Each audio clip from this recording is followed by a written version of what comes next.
Good news! Central Americano MBBS just 34 lakhs. Columbus Central University.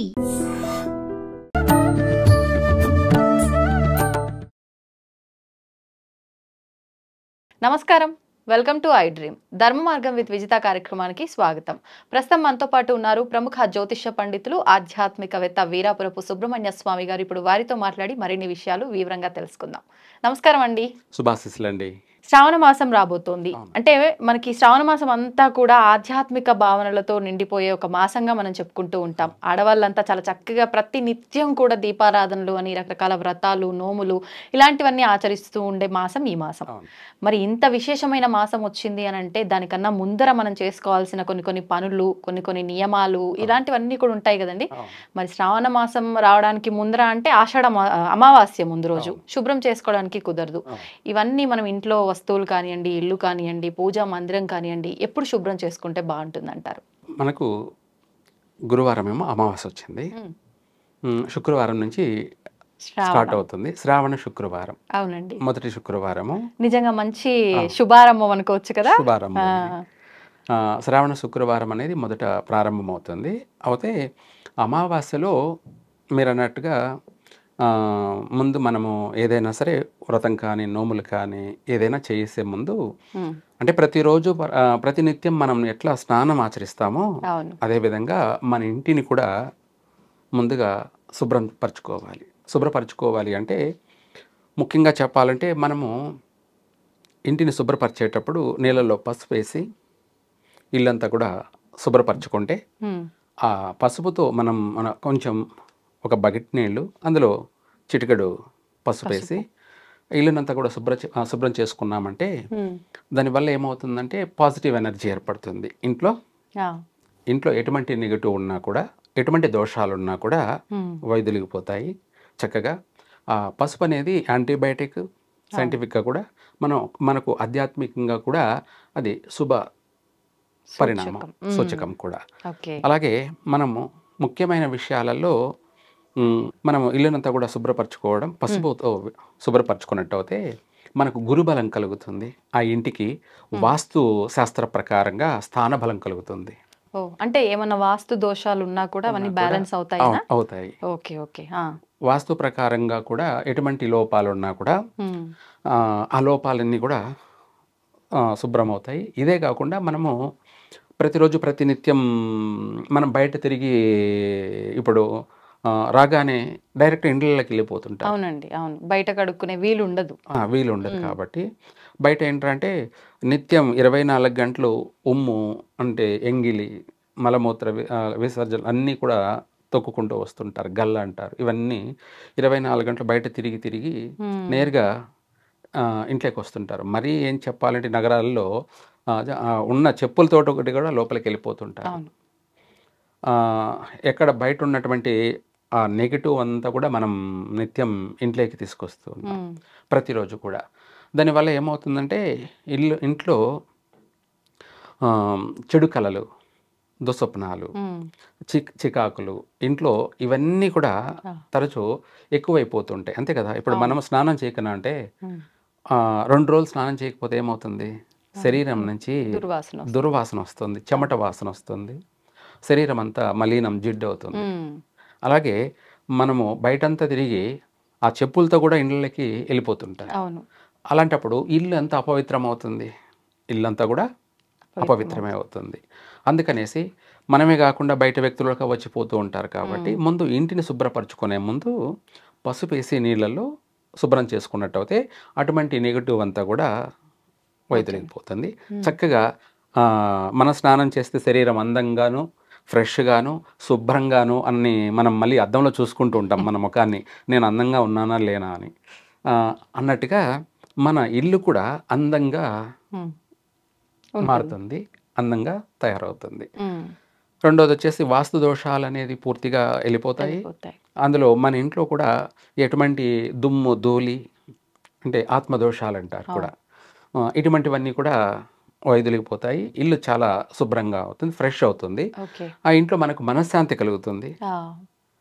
ఇల్లు నీట్గా ఉంటే ఆటోమేటిక్గా ప్రశాంతత కలుగుతుంది. మనశ్శాంతి, ప్రశాంతత అనేది ప్రతి ఒక్కరు కోరుకునేది అదే. నేను మనశ్శాంతిగా ఉండాలి, నేను ప్రశాంతంగా ఉండాలి అవును. అని ప్రతి ఒక్కరూ కోరుకుంటుంటారు. మనకు ఇంట్లో మనశ్శాంతిగా కలగాలంటే ఈ చిన్న చిన్న రెమెడీస్ ఇంపార్టెంట్. ఇది చిన్న రెమెడీ కాదు, ఇది పెద్ద రెమెడీనే. ఆ, కాకపోతే చిన్నగా మనం ఇంట్లో మనం ఖర్చు పెట్టే పనులు కాదు కాబట్టి అవును. చిన్న పరిష్కార మార్గం మనకు పెద్ద ఆనందాన్ని ఇస్తుంది. అవును. ఇప్పుడు మరి అంటే ఇల్లు అంటే ఈ రకంగా శుభ్రం చేస్తున్నాం. పూజ మందిరం విషయానికి వస్తే ముందు రోజు అమావాస్య. అవును. ఆ రోజు శుభ్రం చేయడానికి లేదంటారు అమావాస్య రోజు. అవునండి. ఆ రోజున శుక్రవారం అవుతుంది. శుక్రవారం రోజు కూడా కాదు, చాలా కాదు, వరకు మనం శుభ్రం చేయలేం కదా. లేదు, అదేం లేదండి, చేసుకోవచ్చా ఆ రోజు? చేసుకోవచ్చు. మీరు అడిగిన ప్రశ్న చాలా మంచిదే. ఎందుకంటే అమావాస్య నెగిటివ్ అనేది ప్రపంచం అంతా ఉంది కాబట్టి ఆ గడిలో చేసుకోకూడదు. ఆహా. అమావాస్య అయిపోయిన తర్వాతనే మళ్ళీ శుభ్రం చేసుకోవాలి. మరుసటి రోజు పాడ్యమి తిథి, అది శుక్రవారమా మంగళవారమా లేకపోతే ఏ వారం అనేది సంబంధం లేదు. ఓ, ఇప్పుడు మనం ఏ రోజైనా స్నానం చేయకుండా ఉండంగా, ఉండము. అట్లాగే ఇల్లు కూడా అంతే. ఇంకా కూడా చెప్పాలంటే మనం చెప్పేవాళ్లే కూడా కొంతమంది శుక్రవారం చేయకూడదు, మంగళవారం చేయకూడదు అని చెప్తారు. శుక్రవారం అన్నం తినకూడదు, మంగళవారం కూడా అన్నం తినకూడదు అంటే ఒప్పుకుంటారా?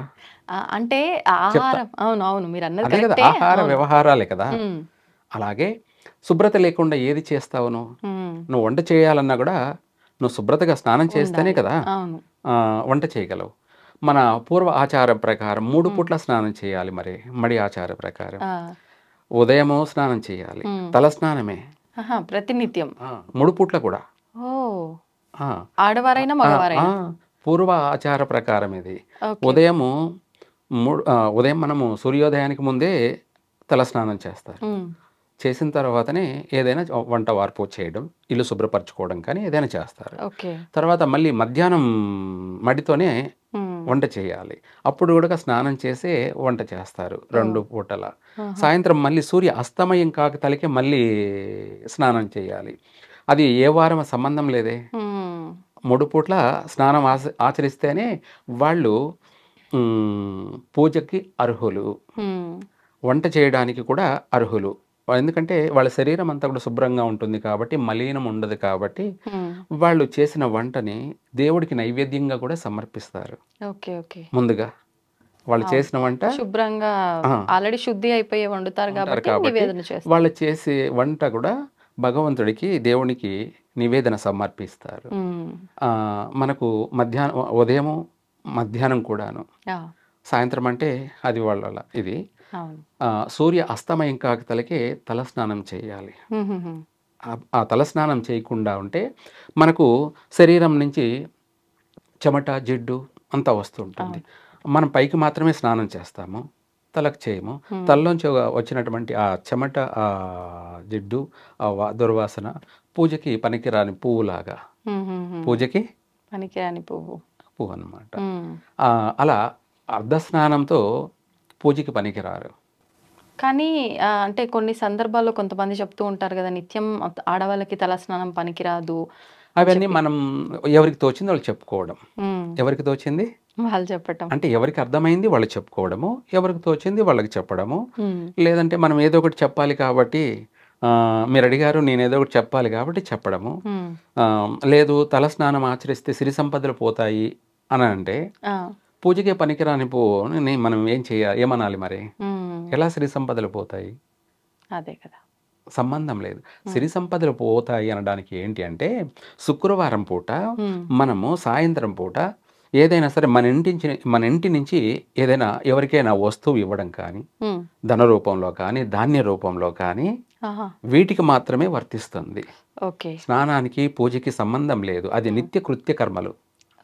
ఎవరికైనా సరే, చెప్పే వాళ్ళకైనా చెప్పని వాళ్ళకైనా, చూసే వాళ్ళకైనా, ఆచరించే వాళ్ళకైనా, ఎవరికైనా కూడా అది పవిత్రం. అది ముందు మనం శుభ్రంగా ఉండడం, తర్వాత ప్రతిదీ కూడా శుభ్రంగా చేయడం, అందంగాను తీర్చుకోవడం, అంతవరకే. మనం శుక్రవారం కానీ మంగళవారం కానీ సాయంత్రం సమయంలో ఎవరికైనా మనము అప్పుగా ఇవ్వడం కానీ, మన ఇంటి నుంచి వస్తువు ఏదైనా బయటికి పంపించడం కానీ, లేదంటే మన ఇంటి ఆడపిల్లను సాయంత్రం శుక్రవారం పూట కావచ్చు, లేదంటే మంగళవారం కావచ్చు, అత్తగారింటికి పంపించడం కానీ, లేదంటే ఎక్కడికైనా దూరాభారం పంపించడం. లేదు, కొత్తగా పెళ్ళైన వాళ్ళు కాదు, పెళ్లి కాని వాళ్ళు కూడా అంటే బయట ఎక్కడికైనా పంపించడం కానీ, వేరే వాళ్ళ ఇళ్ళకి పంపించడం కానీ, ఓకే. అట్లా ఏదైనా కొన్ని పనులు ఏ పనులు చేయాలి అంటే మనము ఏది ఆచరించాలి, ఏది ఆచరించకూడదు అనేది కూడా 100% రీజన్ ఉండాలి. శుక్రవారం స్నానం చేయకూడదు అని అంటే మామూలుగా అసలు తల స్నానం చేయకూడదు అనే వాళ్ళు ఉన్నారనమాట. తల స్నానం చేయకపోతే పూజకి ఎలా పనికొస్తారు? అంటే ప్రత్యేకమైన రోజులలో ఖచ్చితంగా తల స్నానం చేయాల్సిందే. తిథులు, వారాలు ఇవన్నీ మామూలుగా అయితే యాక్చువల్గా అయితే నిత్యం చేయాల్సిందే తల స్నానం కూడా, అందరూ కూడా. ఇప్పుడు ఉన్నటువంటి బిజీ ఇదిని బట్టి ఇప్పుడు వాళ్ళ వృత్తి ప్రకారంగా ఎవరి పనులు వాళ్ళు బిజీ. రెండోది రోజు రోజుకి లైఫ్ చేంజ్ అనేది మారిపోతూ ఉంటుంది. మనము కొత్త ఒక వింత, పాత ఒక రోత అన్నట్టుగా. ఇప్పుడు ఇంకా చెప్పాలి అంటే స్నానమే చేయకుండా సెంటు కొట్టేసుకొని, ఎందుకంటే మన శరీరం నుంచి ఒక పూల వాసన వస్తే చాలు అన్నట్టుగా సెంటు కొట్టేసుకొని పనులు చేసుకోవడమే. ఇలా మారిపోయింది కాలం. అంటే పరిస్థితులకు తగ్గట్టుగా మారిపోయింది. అది 100% కరెక్ట్ కాదు. ప్రకృతి ప్రకారంగా మనము ముందు పవిత్రంగా ఉన్నామా లేదా, అంటే మనం శుభ్రంగా ఉన్నామా లేదా. మనం ఎప్పుడైతే పవిత్రంగాను శుభ్రంగా ఉంటామో అప్పుడు అన్నిటికీ అర్హులం. అంతే. పూజ చేయడానికి కానీ, వంట చేయడానికి కానీ, అన్నిటికీ కూడా 100% ప్రతిదీ కూడా శుభ్రతే. ఇంకా చెప్పాలి అంటే మీరు ఇందాక అడిగారు కాబట్టి ఒక మాట చెప్తాను. తలస్నానం అన్నాం కదా, తలస్నానం చేయకుండా ఉంటే మన శిరస్సులో, తలలో సూక్ష్మ క్రిములు ఉంటాయి, వెంట్రుకల్లో ఉండిపోతాయి. అయితే ఇది ఏమిటి అని మీరు అడగచ్చు. ఇప్పుడు కోవిడ్ అనేది ఉండింది కదా, మనకు అవి సూక్ష్మ క్రిములు ముక్కల్లోకి వెళ్ళిపోతాయని చెప్పేసి దానివల్ల కోవిడ్ వస్తుంది అని చెప్పారు. దీని గురించి కామెంట్ కూడా వస్తాయి చెప్తే. ఎలా అంటే ముక్కల్లో మనకు వెంట్రుకలు ఉంటాయి, ఆ వెంట్రుకలు శుభ్రంగా పీకేసుకుంటుంటారు. అర్థమైందా? ముక్కల్లో వెంట్రుకల్ని పీకేసుకుంటారు. దానివల్లనే కోవిడ్ వచ్చే అవకాశం ఉంది. కోవిడ్ అనే మనకు అదొక ప్రత్యేకంగా పేరు పెట్టాల్సిన అవసరం లే. ఎటువంటి అయినా కూడా మనకు శ్వాసకోశాలకు సంబంధించి, కోల్డ్కు, జలుబుకు సంబంధించి, ఆస్మా అంటారు, ఇటువంటి వాటన్నిటికీ అవకాశం ఉంది ఆ వెంట్రుకలు లేకపోతే. ఆ వెంట్రుకలు కానీ ముక్కుల్లో బాగా ఉన్నాయనుకోండి, ఎటువంటి డస్ట్ అయినా సరే, ఎటువంటి క్రిములైనా సరే అక్కడ వెంట్రుకల దగ్గరే ఆగిపోయి అది డ్రై అయిపోయి ఉంటలు కట్టేస్తుంది. దాన్ని మనం తీసేసుకుంటే అక్కడ ఫిల్టర్ చేస్తుంది. ఏమిటి? ఫిల్టర్ అవుతుంది. ఇక్కడే ఫిల్టర్ అయిపోతుంది. అదే మనము తలలోకి వెళ్ళిపోతే ఏమవుతుందంటే అది ప్రమాదంగా మారే అవకాశం ఉంది, ఇన్ఫెక్షన్ అయ్యే అవకాశం ఉంది. దానికి ఆపరేషన్లు జరిగేంత సమస్యలు ఉన్నాయి.